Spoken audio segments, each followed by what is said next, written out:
Welcome to HBCU Her Voice, a place where we celebrate the powerful voices and stories of remarkable women from historically Black colleges and universities. I'm your host, Chenadra Washington, a proud HBCU graduate myself. I'm thrilled to bring you this platform dedicated to amplifying the voice of our community. We dive into inspiring stories of resilience, success, and the incredible impact these women are making in the world. From trailblazing entrepreneurs to innovative leaders, we bring you the stories that matter, showcasing how HBCU experiences shape paths and fuel passions. We'll explore challenges, victories, and wisdom. Whether you're an HBCU alum, a student, faculty member, supporter, or simply someone who believes in the power of diverse voices, we are so glad to have you. So listen up as we share insights, celebrate achievements, and uplift our community. Together, we can inspire the next generation of leaders and ensure our voices are heard loud and clear. A grand welcome to HBCU Her Voice. Hi, Chenadra Washington here. I am the proud host of HBCU Her Voice. We are back with another phenomenal story. I am here based in the fabulous Houston, Texas. And we are so happy to amplify the voices and stories of women from our tribe. And that is a tribe of historically Black colleges and universities. And we have a fabulous guest on today. I am so excited about this one because I know that she's talking about some things that is near and dear to my heart. So without further ado, we're going to bring on our next guest. She's going to tell us her name, where she's from, and what HBC she's repping. And then she's going to jump right into her story. All right. So, hi, I'm Asa Berchet Coleman. I am from Norfolk, Virginia. I live now in Louisville, Kentucky, by way of Washington, D.C., where I went to Howard University. I also spent 17 years living there. I worked for D.C. Public Schools as a teacher and an administrator. I also worked for D.C. charter schools. So what brought me to Louisville, and part of my story is that I am the executive director and the founder of Coleman Prep, which is an HBCU-inspired private school. Here, we do all things Black. We are very much interested in supporting our culture and making sure our students know who they are as young people so that they can be strong adults. The HBCU piece for us is really about providing that culture, the experience that I had at Howard University, but HBCUs in general, and that type of experience and cultivating that experience and bringing it here at a younger age. Of course, I want all of my students to go to HBCUs when they graduate and matriculate through Coleman Prep. But even if they don't, I feel that what we are providing now gives them a solid foundation. Now, getting here was not easy. Being here is not easy. I believe as a Black woman, having to explain to people that look like me that private school is an option, and that if they can't afford it, then there are other people who are out here who could donate and help us. And in my situation here in Louisville, I am very much constrained by people who are strong opponents of public school, which I am not against public school at all. I believe public school is necessary. I just believe that they can't educate everyone adequately. Public school is not for every student. And a lot of our students are getting left behind and they're slipping through the cracks. And so for us to have this alternative option, I'm constantly trying to find funding to support it. Now, also with Coleman Prep, when I established Coleman Prep, I really moved to Louisville to start a charter school. Coming from DC, felt that would be a very simple way to get this type of education to students who needed it without having to charge a tuition. I moved here and was on my plan to do that. And then COVID happened and of course derailed me a bit. But my ex-husband decided to challenge me for custody and won, because at that time I did not have a school. And it was basically said that I came here for no reason. Even the judge wrote in my order that the likelihood that I would be able to do this was pretty slim, essentially. But I did it. And in less than 9 months after he made that statement in my order, saying that my ex-husband had custody of our children, I opened my school. So here we are, going into our 4th school year. And I travel back and forth between DC area and Louisville, Kentucky. And part of my story is a frustration and understanding that I feel as a Black woman, I was not believed. The work that I'm doing now, it just wasn't fathomable that I could do such a thing. And here I am doing it. And, each day I do it for the students that I have in my building. Actually, I'm in my building right now. We have a small camp that we're running. But it's still, like I mentioned before, about fundraising. It's about us getting out there, people knowing who I am, knowing Coleman Prep and understanding why Coleman Prep is so important. My plans to expand and open up Coleman Preps in different cities, because again, this type of education, I believe, is extremely important, just like HBCUs and all the HBCUs that exist, especially Howard University. But, I have love for Norfolk State because I am from Norfolk, Virginia. I have love for Hampton as well. I know I'm not supposed to since I went to Howard, but I do. HBCUs are important, but what we're doing now is kind of trying to mimic that type of environment that's offered there, but give it to our younger students. And so they are strong when they leave these doors. Okay, Asa. That was some good stuff. I mean, it's so many ways to go with this. But the first thing that really just stuck out, you talked about building this when there was just so many things. Pandemic, you've been challenged for custody, which thank you so much for your vulnerability there, because there are all of these outside pressures when we're building. So I want you to talk about that fight in you, because, it's so easy, right? When there's a lot of turbulence, right? To lose sight of the thing. I want you to talk about that fight in you. Where did it come from, and how did you keep cultivating it through so many different kind of stimulations outside of beyond your control, really?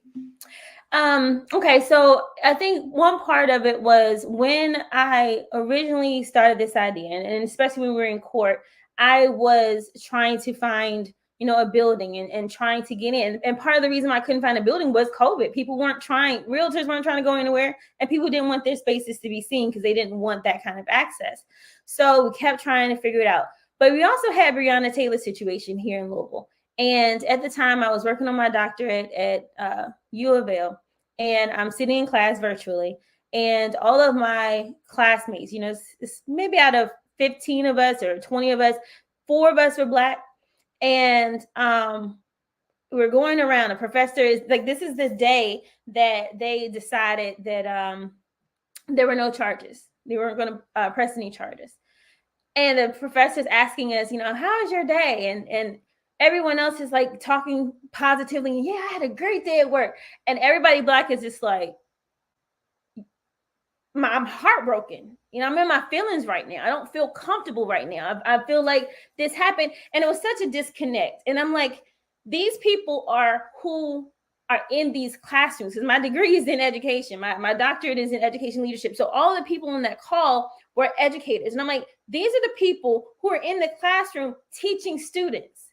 And if you don't understand the severity of this situation, how are you in these classes? What kind of message are you sharing? Like, you don't even get it. Like, you sitting here like, oh, I had a great day. And I'm like, I am trying to hold back tears right now. So it was kind of that. It's understanding that this space needs to exist. Coleman Prep needs to exist. And kind of moving beyond that, feeling like, okay, it has to happen, right? Like, it's not necessarily the way I wanted it, but it has to happen. I have to find the right people, and I'm going to find the right people. And I found the right people to get us where we needed to be. And now I'm still in that fight, right? I'm still like, okay, the right people have to come. And that's caused me and pushed me to like step out of my boundaries, out of my comfort zone, to do things like this, where it's like, I have to get out here so people know that I exist, that Coleman Prep exists. But I think it's at that point knowing that it needed to happen. And now the fight is understanding that we are here and seeing the impact that I'm having on students, but also the impact that's felt when I have to lose a student because a parent can't afford to keep paying, right? I have to still pay people. So understanding the parents who are like, oh, I can't come back this year because so-and-so lost their job and all of these other changes, but then they're coming back to me a few months later saying, I had to put it back in public school, but I can see the change. I can see the negative change. And then families who come from the public school system to me and say, wow, there's a complete difference in my child. My child didn't want to go to school before. Now they can't wait to get out the house to come to school. So that allows me or motivates me to keep going, because I know back then it needed to happen. I have it. And now I see, yeah, it has to continue. That's beautiful. You like are preaching to the choir right now because I have a 6-year-old. He'll be 7 in a week from today. And we do what's called an unconventional school model. He homeschools with me Monday and Friday. And then Tuesday, Wednesday, Thursday, he has what's called a learning buddy. So she comes and she does all of his, kind of STEM stuff. They go to the library every week on Wednesdays, and he has kind of his group of friends there. But me having to even advocate to my family that this is the choice that I'm taking for my child, right, was really something that I didn't expect to have that challenge. But now they see how he navigates the world at just the age of, nearly 7, and they're just, mind is blown. So I understand that completely. So you are hereby welcome to,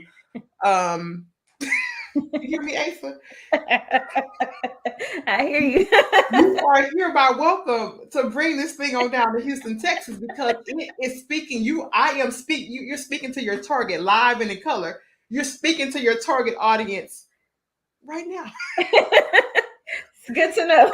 No, right now, because it was that thing. And we actually, and this was kind of right as COVID was kind of coming down off the peak, we actually tried a pre-K program at a public school for approximately 5 weeks. And I had to kind of be whipped by that decision, because as I was going to buy these things for public school, I was just burning on the inside. I don't want my baby going in there.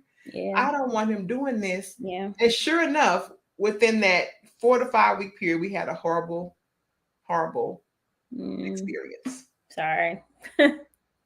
Sorry to hear that. And even I said, no, I can't. I said, I don't really care how hard this is going to be. Things are hard, right? We're going to figure this out. Yes, I'm building things. I have a, entire business. There are multiple parts. It was so important for me to build that in him and really have that as a foundation. So I am telling you, you are preaching to the choir right now. I want to ask you this, because you talked about the environment. I want to replicate the environment of an HBCU. So I'm product of one too. So there are certain buzzwords that stick out when I think about environment. So I want you to tell me, as descriptive as you can, what environment are you trying to create for people who don't understand what that does for people, especially like us? Okay. So the environment that I'm talking about, one is sense of belonging.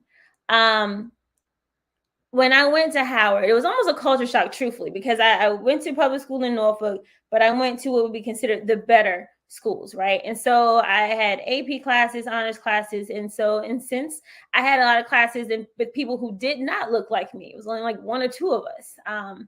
And when I got to Howard, it was a shock, because it was like, oh, okay, all of us are smart and we all look like each other. But I felt after a while, like, this is exactly where I belong. I felt very comfortable. I knew I could go sit down and talk to my dean and say, hey, this is what's going on. I could talk to my professors. My professors could get on me and say, you're not doing the best that I think you can, so do better. But having those one-on-one talks, right, and being comfortable. We talk about like the Crown Act and our hair. We don't have to worry about that. One of my teachers towards the end of the school year was doing hair here, braiding their hair. And the parents like, can you do my child's hair? That's okay with me, right? Because this is a space where you are family. You belong here. It's also about culture. It's understanding where we have come from so that we know exactly where we can go and where we should go. Knowing your Black history. Knowing American history and understanding that Black history is American history, and that there's some loopholes that we were not taught in school, but I am adamant about making sure our kids know. I mean, I can bring any kid in here right now and ask them some questions and they're going to know the answers. I think it's also about understanding self and being proud of who you are. I think too often we are still seeing a lot of stereotypes about our culture. And unfortunately, some are true. Sometimes we are proving them to be true, but there are some that are going under, like the idea that we are very strong people. I feel like that gets missed sometimes. And we're making sure these kids don't miss that. And I got that at Howard. I knew, I thankfully, because of my parents, knew my history before I got there. But it was when I got to Howard that I was basically, what's the word I'm looking for? Empowered to do what I'm doing now. And then back then I always wanted to be a lawyer, right? And I didn't have any plans to open a school or any of those things. But I believe because of other people who walk through those doors and other people who walk through other HBCUs in general, I knew that I could do whatever I wanted to do. And it was really up to me. Yeah, I might have to fight a little harder, but if I had the idea, then I could do it. And I believe that culture, that environment, that space at Howard and seeing other people who look like me kind of propelled that. That is so beautiful. And I wrote a book and I talked about this in my book. And I said, I remember because my high school was inner city. It was everybody looked like me. It was that thing. And then I went to HBCU. So you're talking about for 8 years, I'm immersed. We doing it. I'm immersed in my culture. I'm immersed in my people. I'm going back home, I was in Austin, going to college at Houston-Tillotson, but living in Houston. When I go home on the weekend, I'm back in my childhood neighborhood. I'm immersed, what I'm saying. So when I had to leave there and be dropped into corporate America, Asa. And I kept on trying to figure out what's wrong, and I was getting the thing done, getting the job done, still had a career where I was moving very quickly, being promoted every year and a half or so, but it was just something that was just not it. Yep. It was just something that wasn't it. And I always say, like, my niece is now in the HBCU and things of that nature, going back on the campus, I'm like, you cannot replicate this anywhere. You just cannot replicate this feel. I mean, me going there, even seeing the younger kids there and them being immersed in what they're doing, it just brings me so much pride. So I understand that environment, and that environment is so important to me. And I really create this space so that people know that and know the power that they give as you're navigating beyond those spaces. Because I navigated beyond those spaces as a prideful Black woman in those other spaces. Because I had been there. Unapologetic, I will say that. I am very proud to say that. I want to ask you this. And we hear this often, that children fall through the cracks, especially our kids, with certain things and certain information. What do you think our kids from our community, when you hear fall through the cracks, what are some of those components that you feel are kind of falling? And what angle are you taking from your perspective to kind of feel that? I think we often hear about behavior. Our Black boys especially their behavior is looked at as being an attribute of special education or some type of disability, whether it's emotionally or developmentally or educationally, right? So you hear that. The behaviors that are exhibited are sometimes too much for most classroom teachers to handle. And, this is, again, what I'm hearing. And, they are sometimes, if they're not getting the academic instruction that's necessary for one grade, and then they're pushed to the next grade, then they're falling behind there. And so I believe all of those things is what kind of shifts the cracks, right? If you're behind and you're constantly being moved forward, then you're never going to get caught up because they're just giving you new information without making sure you have the foundation. If you're constantly pulled out of class because your behavior is too much for the classroom teacher to handle, then you're also missing that engagement. You're missing the learning opportunity there. At Coleman Prep, I'll be honest, we have had some behavior issues, right? But the way that we are able to address them is slightly different. We have smaller class sizes. So one thing is that each of our students is seen. We see our students. We know our students. We know our students' families. And so, kids get to see that engagement. They see their parent here. They know that Miss Coleman or Miss Asa is about to call my mom. And it's like, hold on, Miss Asa is really going to call my mom and going to talk to my mom, right? And my mom likes Miss Asa, right? So hold on, I got to really get myself together. But I think it's also being able to sit back and take the time to understand what's going on and being able to have honest conversations with families, because we've built that relationship to say something's going on today. What happened last night? Oh, okay, that's what happened last night. All right, cool. Now I know how to address this. I know what I should say and maybe not say. Or maybe I do need to pull this student away and just give them a hug and say, hey, we're good today. We're going to move forward. But I have that opportunity. My teachers have that opportunity to learn our students. learn our families and create this space, even among themselves. They've been able to kind of create relationships among themselves. And I say among themselves, meaning among the parents and our students. Our students are very tight knit. We are the trailblazers, and so we're the trailblazer family. So I think the smaller class sizes help. I think, our intentional effort to get to know our families and to get to know our students and making sure they feel comfortable. They feel like they can talk to us, and being able to look at some of these behaviors and say, okay, today, I'm going to just let you sit here for a second and get yourself together. And then maybe tomorrow. But after that, now we're going to have to address this behavior and acknowledge that when you do this, you're not in class. And when you're not in class, you're not learning. And so there's a problem here. So what else do we need to do? What steps do we need to take? And then I'm fortunate enough to also have worked on resources. And so if I need counseling, I have access to counselors and therapists who can come in here. I refer people to refer the parents to counseling and say, hey, maybe this person can address this better than we can. And usually they take me up on that offer, and then they do some things outside of the school. But I just feel like it's there's so many ways, but the main thing is that I'm able to kind of take that time, because I have a smaller student body, to really build those relationships, even down to the academic piece. We've had students kind of catch up because we are in a smaller space. We have flexibility with our time.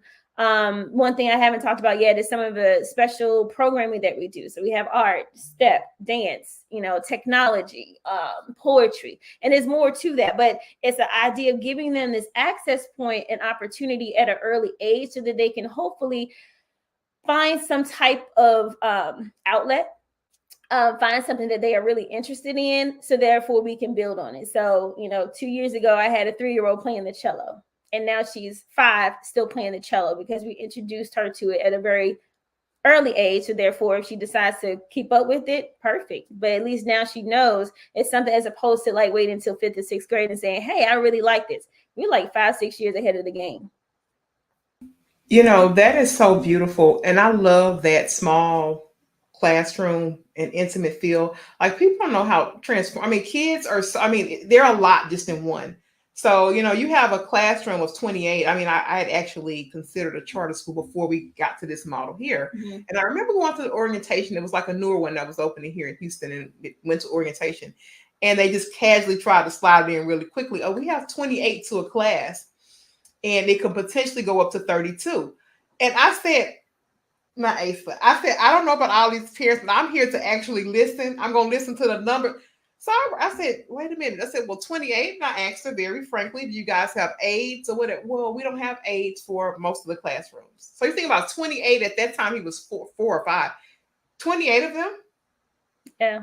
In one class? So that intimate feel makes all the difference, because you can actually start to see what these kids excel in, what they're, passionate. You have the actual time to see that, because how are you going to see that with 28 kids? And they build different these days, so you really can't be playing with them like that. Exactly. They build different. Now, I wanted to kind of bring this question towards the end, because I find myself still battling, or still kind of, I don't want to say battling, but still reflecting on this. You mentioned about being a Black woman and not being believed, mm-hmm. and not feeling seen. Mm-hmm. And that has been my entire kind of movement since I left corporate in 2021. And it started with the book that I wrote, Seen and Not Heard, The Invisible Impact of Black Women, where I give these statistics and talk about these things. And it's one of those things that I know this platform matters, because we have to start driving and being our own advocates, because we can't wait for someone to tap us on the shoulder and say, hey, I see you, or hey, I believe in you. So I want you to talk more about that. I want you to give people some real life tips, because you're doing it, Asa. You're walking in Coleman. Mm-hmm. You're doing that. And there's so many of us that can't get to that point, because we're waiting for somebody to say, hey, Asa, you're great. Hey, Chenadra, you're great. So I want you to talk to that from a perspective of somebody who's walking the walk of Coleman Academy. Mm-hmm. Yeah, it's tough. I'll be so honest and say it's tough, and it's tough because I don't just get hit from white people with that, right? I don't just get hit from men with that. It's women people who look just like me in race and culture and style and complexion and sex and gender, all of those things, right? And so that is very frustrating. Like I mentioned before, I'm here kind of like fighting public school, which I don't feel should be the case. I see a lot of people in this area in our community who are fighting the public school system to make them do what they think they should do, as opposed to just supporting Coleman Prep, right? But I understand that that's the mindset. Education is supposed to be free, and this is what they're supposed to do. Okay, if that's what you feel. I think, having to go through these emotions and feel like I'm not supported as much as I believe I should is problematic. I'm forced to really look at the people who are supporting me, right? Looking at my team of teachers, looking at the community partners that I do have, looking at my students, looking at the families that I'm connected with, and the supporters that I do have, and having to really look back and credit myself, saying, you made these connections. I moved to Louisville, right? I'm not from Louisville. And so, when I do get down, I stop and think about the fact that, I have only been here for 5 years. My 6 years coming up in November-ish, late October.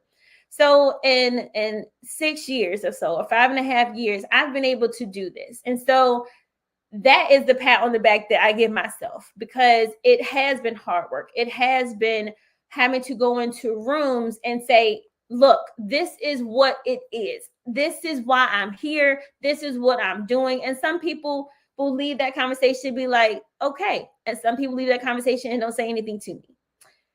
Okay. And some people, like the other day, I get an email, maybe yesterday, saying like, hey, you know what? As another Black woman, I really wanted to support you in the beginning, but I had some other things going on. I hope you accept my apology.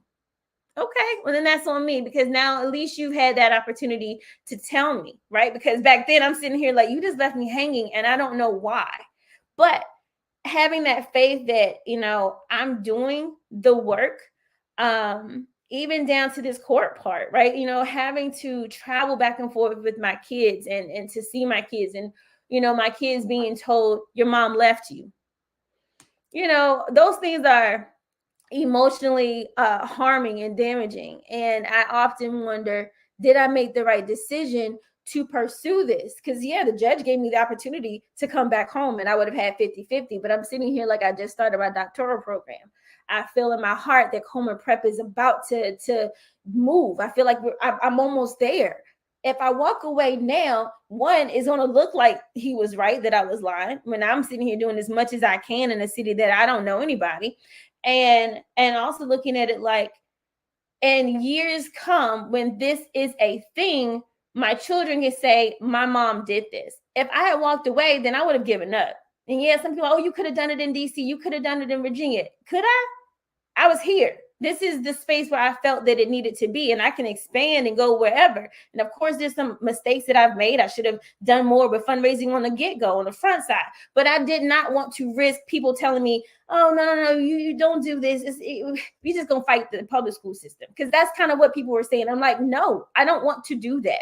That's not the answer. We can also create our own thing. And that's exactly what I'm going to do. And so it's that push. Maybe it's a little bit of a Pisces thing, where I'm like, nah, I just got to keep going. I don't know if it's just the Asa thing. Maybe it's a Howard thing. It's a lot of attributes I feel like may have all trickled in and created this drive that I have. But I do think, now I'm starting to be even more confident. My son was here a couple of weeks ago, and he makes this comment to me like, so at some point, are you going to leave this to me? I'm like, really? Like, you would want Coleman Prep? Like, you would want to? He's just like, yeah. And I'm like, this is why. When I sat in that courtroom and they're basically saying, you this isn't going to happen, and the other person is someone who's never finished school, who's never even started school. I'm on my 4th degree, third degree, and I have a certificate in there too. And I'm sitting here like, why am I the one that's not being believed? Even my lawyer, a Black woman at the time, was just kind of like, we're just gonna, not say much. And, and I'm like, what? I'm getting railroaded here. Like, no one's speaking up for me. And then, of course, we're on Zoom, so I couldn't even speak up for myself. I'm sitting here like, what is going on here? And to have to stomach that, knowing I wasn't lying from the beginning. I was working as hard as I could, and I have work to show for it, and there's still more work to be done. But having to just kind of like just step out there on faith, I think that's the main part.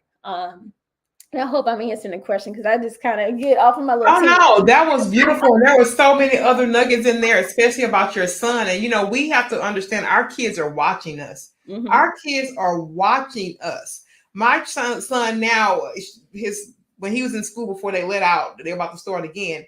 His teacher had called me and said, I don't know why he's writing his name like this on the paper. So I'm like, oh God, what is he writing? And he would write his name. He would say Ryan, and he puts a comma, and he puts CEO. Everything. Listen, Asa, everything he puts his name. I love it. And I think, you get that heart drop, Mom. You're like, oh Lord, what these folks gonna say to this voice? you that heart drop moment. And she sent the picture of it, and it was just something like, it made me think about that the strides, they matter. Right. The showing up, it matters. And that's where that self-belief, because you're gonna have to keep that intact. And when you get that confirmation that you see he see that you're building a legacy. He already knows that. Mm-hmm. And they are closer to the veil than we are when they're children, because they haven't had life slap them in the face yet. They haven't. Right. So when they say those things, it is worth something. So Asa, I want you to tell them where they can find you. If you want to drop your social media or your website or whatever it is, so that we can have this information in our podcast when it goes out. We want to make sure we know where to find you. Okay, cool. All right, so our website is colemanprep.org. So COLEMANPREP.org. So my last name, prep.org. On Facebook and Instagram, we are Coleman Prep. I'm on LinkedIn as Asa B. Coleman, I believe. Asa Berchet Coleman on Facebook, but there are not that many Aces, especially not females. For whatever reason, Asa is a boy name till you met me.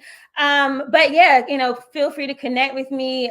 Community partners, we are a 501c3. So of course, if you're in the mood to donate, we will definitely accept that. And you can hopefully get a write-off depending on how you do your taxes. But yeah, we're here. And, if you are interested in having a conversation about bringing Coleman Prep to your area, I'm open to that too. I'm trying to get my team kind of put together for that purpose, because I just wholeheartedly believe in Coleman Prep and what we're doing. And I believe every student, for real, should be coming through Coleman Prep. But, I have to be honest and say I can't handle that all students either. Sometimes this is the right space, and sometimes public school might be better, but I'm always going to advocate for Coleman Prep. And as you should. So I hope you guys heard that. So wherever you're listening from, she says she can help you build a Coleman Prep in your city. I wish somebody in Houston raised their hand today, okay? She will accept you so I can enroll my son. He will be there. I'm the target. I told Asa that. I want to give Asa just a few more seconds to give her final thoughts. And I'm just telling you, this episode has been amazing. I feel like it was something that I needed, because it makes me feel stronger in my fight and how I choose to educate my son. Mm-hmm. Even with a lot of opposing factors. So Asa, let's go ahead and get your final thoughts. Okay. So one thing I often say is that, the achievement gap is not an intellectual gap. That quote is literally everywhere I can put it, because it isn't. I think we've been conditioned to believe that. We've been told that about our culture. And usually when you look at the achievement gap, it's us and then everybody else. And that's not necessarily it. We know that we are highly intelligent, we are highly skillful, and have abundant, talents and whatnot. But it is about access and opportunities to resources and all that stuff. And so, that is the reason why Coleman Prep exists, to kind of bridge that part of the gap, getting the access, getting the resources, and getting opportunities to our students and to our families, so that they are able to take all of those things and use them to build a better life. So again, contact us. however you need to. We're here. We are in Louisville, Kentucky. I say that I haven't been living here long, but I finally say it correctly, Louisville, Kentucky. But you can find us on any social media platform. We have, I think it's Instagram, Facebook, and Threads, I believe. But Instagram and Facebook is really where you'll find us and find most of our content. Coleman Prep. Thank you so much, Asa. This has been a fabulous episode, and we want to bid you a great, great thank you for taking the time to listen to us. Until then, this is Chenadra Washington, and we are signing off with HBCU Her Voice.